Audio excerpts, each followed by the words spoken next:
On ne parle que de ça déjà, 5 albums et on peut parler de phénomène. Bonjour Kinvé. Bonjour. Bienvenue au Figaro. Je dis phénomène, mais phénomène pour les gens qui ont moins de 30 ans, non? Oh non, faut nous voir en live, il y a beaucoup de... C'est qui votre public aujourd'hui, Kinvé? À la base, c'est 16-25 ans, parce qu'on tourne beaucoup en club. Mais on se rend compte que avec les radios et les télés, ça nous a vachement élargi le public. Vous allez donc essayer de le garder, on vous le souhaite, en tout cas avec ce nouvel album Saltimbanque.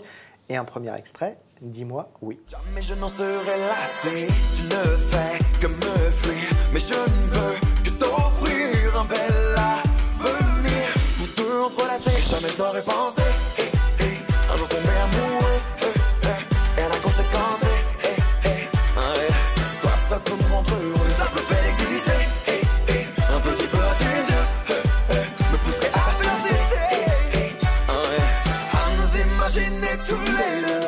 Kinvé, moi j'ai pas reconnu votre voix, que ce soit dans ce single ou dans les autres extraits que j'ai pu écouter de votre prochain album. Vous avez travaillé là-dessus? Il y a Ouais, on a une travaillé volonté beaucoup. vraiment de On a changer travaillé un peu de registre? Parce qu'au début, je faisais vraiment que du reggae et j'étais pas chanteur.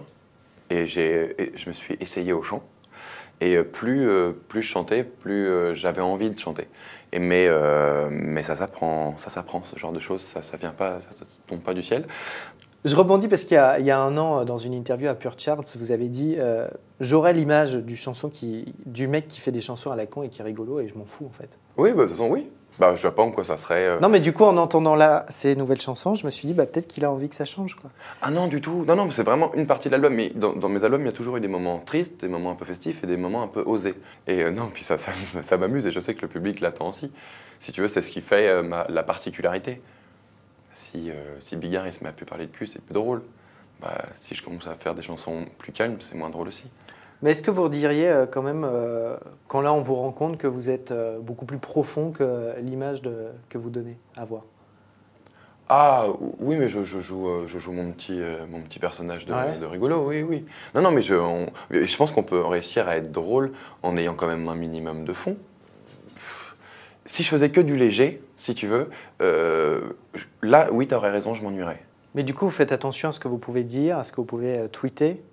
Parce que vous vous Plus sentez ou un peu moins. responsable, on va dire? Non, plus ou moins. C'est-à-dire que je dirais pas... ouais, plus ou moins. C'est assez... Non, c'est-à-dire que des fois, je fais attention, mais des fois... Mais il y a des moins. sujets que vous vous interdisez. Ah oui, bah, la de toute façon, politique. voilà, c'est ça, voilà.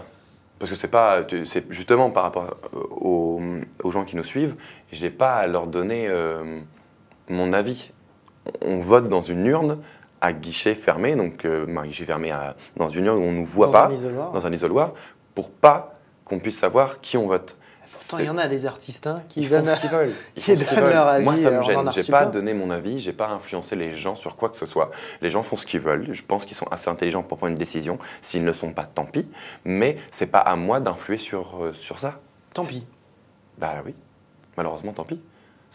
On n'est pas là pour éduquer les gens. Vous avez 31 ans, quand là Ouais. vous voyez quand même la situation du pays, la crise certes, la montée du FN, etc. C'est des choses qui touchent quand même une génération qui est la vôtre et qui est la nôtre et celle du public et celle de votre public. Et justement, vous vous dites pas, ah mince, j'ai peut-être une carte à jouer quoi. Non, parce que c'est pas ma carte. Et en plus, je serais pas... je pense que chacun doit rester à sa place. Je fais de la musique, c'est bien, c'est assez compliqué. Vous êtes assez prudent, non, en général?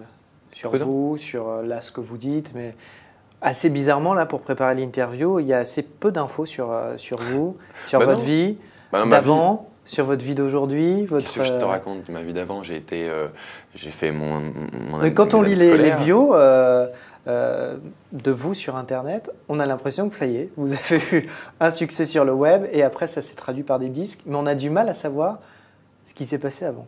Bah, j'ai fait mon année scolaire normale, je suis allé jusqu'au bac économique et social, j'ai été pompier volontaire pendant 2 ans, et voilà. Qu'est-ce que je te dis de plus? J'ai pas eu une vie surpassionnante. Mais j'imagine qu'il y a eu un déclic. Ah oui, à l'âge de 12 ans, oui, bah, il y avait une copine à moi qui avait un piano, et on s'est mis à... Elle a joué très bien, elle s'est mise au piano, j'ai voulu apprendre, et bizarrement, il y a eu des idées qui sont venues, on a commencé à écrire des chansons en yaourt approximatif anglais. Et c'est venu comme ça, l'envie. Au fur et à mesure, mes parents, je leur ai demandé de m'acheter un magnétophone pour m'enregistrer, parce qu'à l'époque, c'était des trucs cassettes, t'avais puis comme ça. Et c'est venu comme ça, on a enregistré, j'ai rencontré quelqu'un qui avait un studio, on a enregistré le premier single, on l'a envoyé au club, ça s'est lancé, après il y a eu J'aimerais trop. Rien. C'est pour ça qu'on ne le raconte pas, c'est que c'est franchement. Ça a l'air pas hyper passionnant. simple.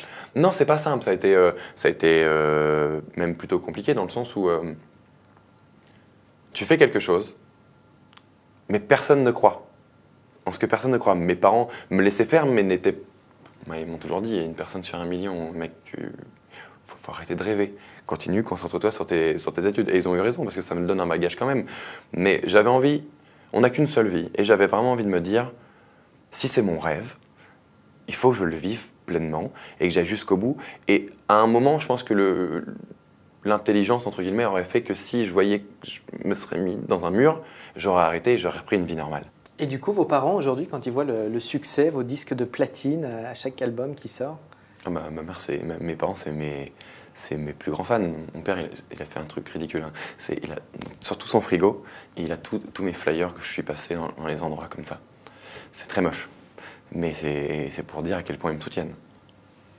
Et vous, ça vous fait quoi quand vous retournez les voir, du coup, et que vous voyez ça, et que vous repensez au chemin parcouru? C'est bizarre, parce qu'en plus, ils sont restés dans la maison que j'ai grandi. Donc, j'ai toujours ma petite chambre. Maintenant, ma chambre, c'est devenu un musée. Un musée de moi. Mausolée pour vous. Un mausolée de moi. C'est très, très bizarre. Vous êtes fier, du coup? Je peux pas dire si... En fait, je suis encore dedans, donc je réalise pas. Je pense que je réaliserai le jour où ça s'arrêtera. Et là, je ferai, putain, j'ai fait tout ça, c'est beau. Là, je suis encore dedans, donc...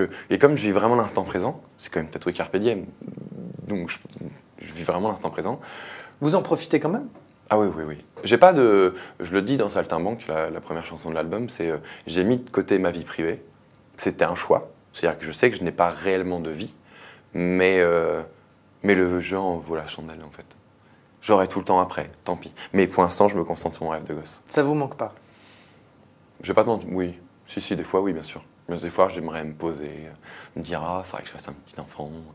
Mais ce serait égoïste de créer quelque chose avec une femme qui sortirait avec un fantôme, vu que je suis très rarement chez moi. Donc je me suis pris des chiens, parce que comme ça ils m'en veulent pas. Et ils sont gentils, ils sont contents quand je rentre, et puis ils ont toujours du monde pour les garder quand je suis pas là. Et qu'est-ce qui se passe si aujourd'hui la vie fait que vous rencontrez quelqu'un? Non, je me force que non. Je fais en sorte que non. Non, c'est pas... Non. C'est comme un chevaux avec des œillères. Et donc ça veut dire que si demain vous tombez amoureux, par exemple, vous dites « Ah non, c'est pas le moment là ». Ça m'est arrivé. Et il n'y a pas de regret? Faut pas nourrir de regrets, faut pas vivre avec des regrets. On dit tous ça, mais il y non, en a non, forcément. j'en ai vraiment... Non, mais il y en a forcément. C'est pas un vrai regret. Un regret, c'est quelque chose qui C'est t'aimerait fort, retourner en arrière. C'est quand même fort, je trouve, de se dire je fais une croix sur une partie de ma vie juste pour... Oui, mais ce que je vis est tellement beau que ça en vaut la peine. Il y a combien de personnes... ça serait égoïste, en fait, de vouloir tant de choses, alors que j'ai droit d'en avoir une, qui est quand même un rêve que je nourris depuis tout petit, et que de nombreux chanteurs rêvent d'avoir. Et merde, je me fais super plaisir. Et puis ce que le public me donne, ça vaut l'amour d'une femme. Il manque le côté... mais ça me donne... Le côté un peu plus... Charnel. Voilà, charnel, je cherchais le mot. Et vous arrivez encore, du coup, aujourd'hui à vous projeter? Ça marche tellement? Non, je me demande quand... Là, je suis arrivé à un point où je me demande quand est-ce que ça va s'arrêter. Chaque année, je me dis, allez, c'est le dernier album, on n'aura pas d'autre, c'est dommage, profite à fond. Chaque année, je me dis ça. On est au 5e, je suis le mec le plus heureux de la planète, tout va bien. On vous souhaite combien d'albums? Je pense que je m'arrêterai à 7. C'est mon chiffre préféré, et il faut un début et une fin. Encore 2 étés et c'est terminé? Peut-être pas 2 étés, septembre, je prendrai plus de temps pour le prochain. Non, mais vous aimez bien sortir un disque? Oui, mais on se dit vraiment pas ça. Hein. Donc vous avez déjà écrit la fin de l'histoire? J'ai pas déjà écrit la fin de l'histoire parce que je m'étais déjà dit que le 5e serait mon dernier. Et ça reste des phases comme ça, faites attention. C'est comme une drogue, c'est addictif. Le fait de monter sur scène, de voir les gens chanter, je m'y ferai pas, je m'y ferai jamais. Hein. C'est très spécial. Quand on a fait le Zénith de Paris, le Zénith de Rouen et les autres salles qu'on a fait dans toute la France, c'était des moments assez compliqués à gérer. Émotionnellement, tu vois. Il me manque peut-être de l'amour, il me manque peut-être des câlins physiques, j'ai un coussin, je fais un câlin à un coussin quand je rentre dans ma chambre d'hôtel. Et puis l'amour, c'est le public qui me le donne. Donc au final, on s'y retrouve. C'est compliqué, mais on s'y retrouve. Non, des fois, ça me manque, ouais. Mais je le vis bien. Plein de succès alors avec ce nouvel album Saltimbanque. Merci beaucoup, Kinvey, d'être venu en parler et d'être venu parler un peu de vous. C'était avec plaisir. Merci C'était beaucoup. pas trop douloureux? Non, ça va. Merci beaucoup, à bientôt.